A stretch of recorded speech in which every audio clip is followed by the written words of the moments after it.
Raffaele Padrone, vice segretario nazionale di FSP Polizia di Stato, lo sentiamo in questo messaggio. Salve direttore, buonasera anche ai telespettatori che ci seguono da casa.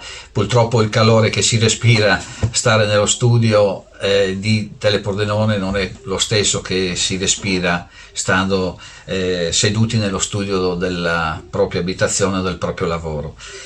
Cercherò anche questa sera di fare delle considerazioni sul momento particolare in cui gli operatori della sicurezza e quindi tutti gli uomini e donne delle forze dell'ordine stanno facendo in questo particolare momento sociosanitario a causa di questa, dicevamo, particolare situazione.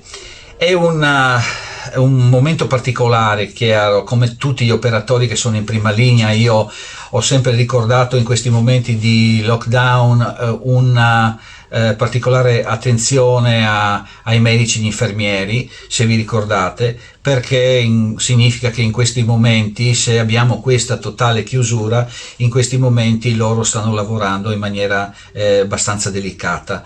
Ma è lo stesso, guardate, per chi lavora in mezzo alla strada. Chi lavora in mezzo alla strada in questo momento è bersagliato da quelle persone. Sappiamo benissimo esistere chi non crede al virus e che sfida gli operatori delle forze dell'ordine quando vengono eseguiti questi controlli. Noi abbiamo avuto decisamente in Friuli pochi casi, però nel resto dell'Italia e ripeto anche a Pordenone abbiamo avuto persone che durante il controllo ci hanno insultato, sono stati denunciati, tutto quello che ci consegue, e sono stati insultati perché pensano che la polizia, ripeto, e gli uomini delle forze dell'ordine in questo momento siano i cattivi, vengono considerati i cattivi. Io non direi questo, attenzione, noi facciamo, ripeto, un controllo perché lo dice un DPCM di fare i controlli. C'era prima la chiusura alle 18, bene, se voi andate a vedere le contravvenzioni che abbiamo emesso e fatto e le chiusure che sono state fatte a ragion di logica.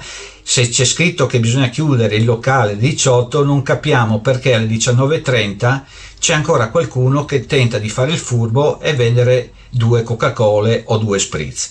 Allora, io credo che il titolare deve essere bersagliato dagli altri gestori più che dagli uomini delle forze dell'ordine, ma non deve passare il concetto. Quello che a me interessa è che non deve passare il concetto allora io chiudo alle 6 perché è scritto così, ok, va bene, perché se no prendo la contravvenzione. Il problema è uno, guardate, se voi non chiudete e c'è un assembramento di persone, queste persone rischiano di contagiarsi e rischiano di portare a casa il contagio e di trasmetterlo agli altri.